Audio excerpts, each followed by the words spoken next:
Bonjour à tous et bienvenue sur Crypto Flash, la chaîne de l'actualité crypto. Aujourd'hui, nous allons parler des États-Unis qui seraient sur le point de vendre 6,5 milliards de BTC. On va aussi parler de PIT et d'un accord avec Revolut. Je vais aussi vous parler de l'ETF Solana, ce qui pourrait bientôt arriver.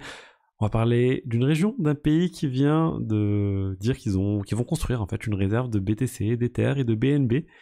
Et plein d'autres actualités. Tous les jours, le meilleur de l'actualité crypto. N'hésitez pas à vous abonner, activer la cloche. On va commencer avec le cours des crypto-monnaies. Ça fait mal aujourd'hui. BTC, moins 1,9%, 92 000 dollars. Ethereum, 3 220 dollars, moins 2%. En fait, on est sur une baisse maintenant assez continue. On a le marché global qui est en baisse de 2,6%. On a pas mal d'altcoins qui sont encore en plus forte baisse et qui ont retrouvé des niveaux assez bas. On est Stellar, moins 4%, on peut noter moins 13% pour Hyperliquid. Je vous ai parlé hier de la news autour d'Hyperliquid qui est assez critiqué sur l'aspect sécurité. Mais voilà, il y a plein vraiment de crypto en baisse. Et on va passer tout de suite aux actualités. Je vous rappelle juste qu'il y a toujours 10 € offerts sur Bitvavo, l'exchange partenaire de la chaîne. Vous avez le lien dans la description pour pouvoir en profiter. Ils ont l'enregistrement PSAN, les frais sont vraiment très bas sur Bitvavo. Les paires USDC, il y a 0,05% de frais, donc c'est vraiment intéressant. Ensuite, parlons de Revolut et de PIT. Donc le réseau PIT, est-ce que vous connaissez? C'est un oracle, c'est un concurrent de Chainlink, pour ceux qui connaissent, qui se veut plus haute performance, et ils ont un modèle différent sur la manière dont les dont les données sont publiées, on va dire. C'est très utilisé, on va dire, sur Solana, PIT. Chainlink moins, mais voilà, ça reste quand même vraiment un très bon protocole d'Oracle. Et là, ils viennent de faire un accord avec Revolut. C'est le premier partenaire bancaire en fait qui rejoint PIT pour publier des données. Donc ça veut dire que les oracles de PIT vont avoir des données venant des paires de trading qui sont sur Revolut, par exemple le prix du BTC, de l'Ether ou autre chose, il y aura une partie des données qui vont venir de Revolut.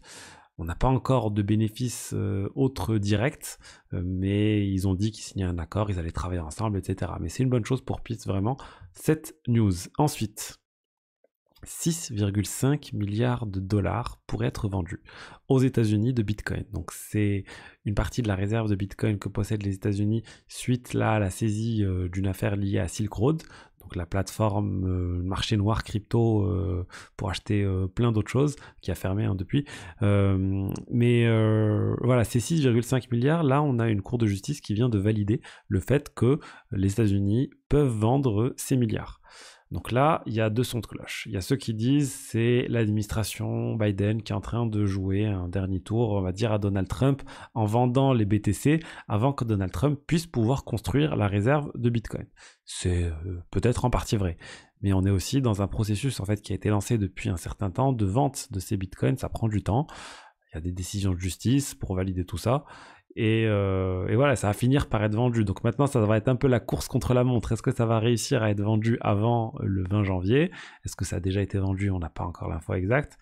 Et on verra ce que Donald Trump va faire de manière concrète, parce que jusque-là, c'était des paroles. Maintenant, qu'est-ce qui va se passer? Est-ce qu'il va dire, par exemple, on stoppe tout de suite toute vente? C'est sûrement peut-être quelque chose qu'il a le droit de faire, ou en tout cas, il aura aussi le Congrès avec lui, donc il pourra faire passer une loi en urgence ou quelque chose pour dire, on arrête les ventes de tout ce qui a été saisi, et maintenant, on se met à acheter, ou au moins, on conserve ce qui a été saisi. On verra, mais en tout cas, ça a un peu fait paniquer le marché. Honnêtement, 6,5 milliards vendus sur plusieurs jours. D'ailleurs, c'est comme ça que c'est fait. C'est pas vendu d'un coup sur le marché. Ça va pas faire chuter de 10% le marché du BTC. Ça va créer, oui, une petite pression vendeuse qui va être étalée. Les gens qui vendent ça, normalement, c'est Coinbase qui fait ça pour le FBI. Ils lisent ça pour optimiser justement combien les États-Unis pourront tirer de cette vente. Et pour moi, il n'y a pas de raison que ça fasse chuter le marché. Donc ça peut faire des sujets de vidéos comme celle-là, d'articles. Mais honnêtement, pour moi, il faut pas paniquer sur ça, quoi. C'est pas ça qui va faire chuter massivement le cours des cryptos, et ça change absolument rien sur le long terme pour le BTC.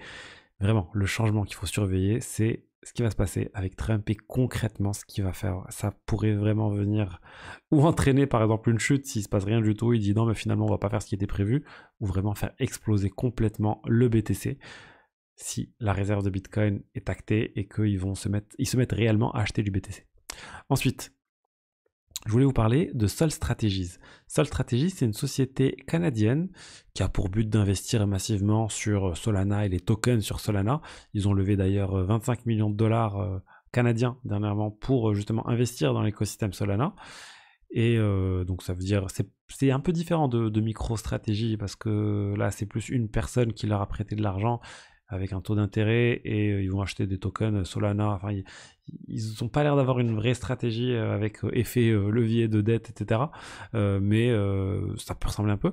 Mais bref, et on a la CEO de Sol Strategies, Leah Wald, qui dit selon elle, c'est pas prêt d'arriver tout de suite, les ETF Solana aux États-Unis, et qu'on a au moins 1 an pour pouvoir se préparer. En tout cas, pour pouvoir préparer le régulateur, préparer l'opinion publique, un peu à valider et à faire arriver l'ETF Solana dans 1 an. Donc 2025, peut-être pas selon elle, on est plus en 2026 pour avoir un ETF Solana.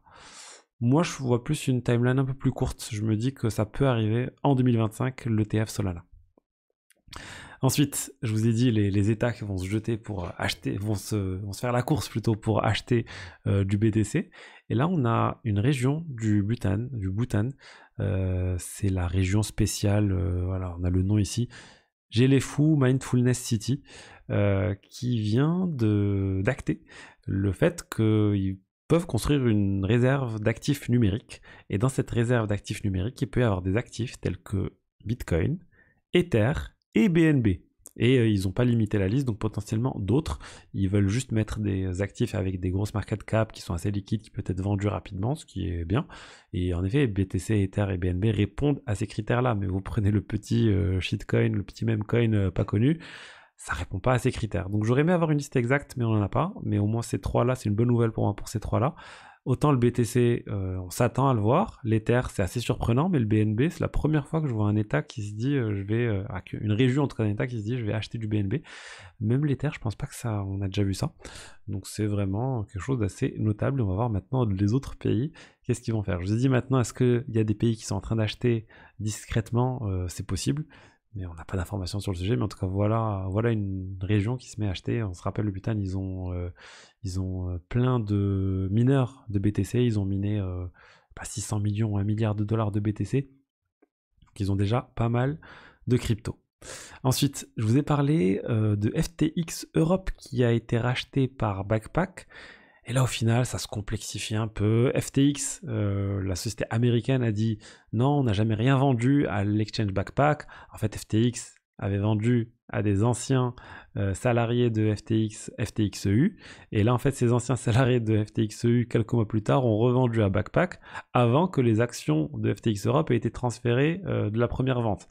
Bref, donc c'est un peu compliqué, j'espère que ça va vite se régler et que les utilisateurs européens pourront récupérer leur argent d'FTX Europe, parce que la bonne nouvelle, c'est ceux qui avaient créé un compte sur FTXEU, ben l'argent il est bien chez FTXEU, il n'est pas mélangé avec l'argent de FTX Monde. Donc ça, c'est plutôt une bonne chose. Et ensuite, on a un réseau qui s'appelle Phala Network. Phala Network, c'est une parachain, donc c'est basé sur Polkadot, mais là, ils annoncent se lancer en tant que Layer 2 sur Ethereum. Donc ils lancent un roll-up, c'est très à la mode en ce moment. Ils utilisent la technologie d'optimisme, mais avec l'aspect Zero Knowledge.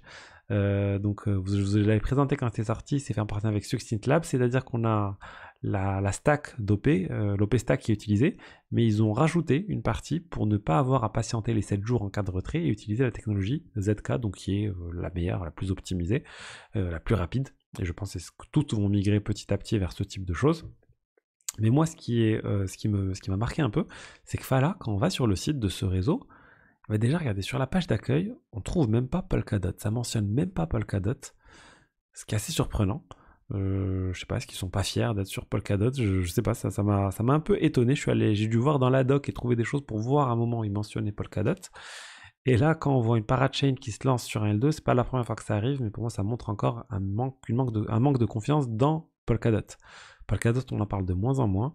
Ils ont beaucoup d'argent à distribuer tous les mois avec l'inflation et ils font plein de pubs de partout.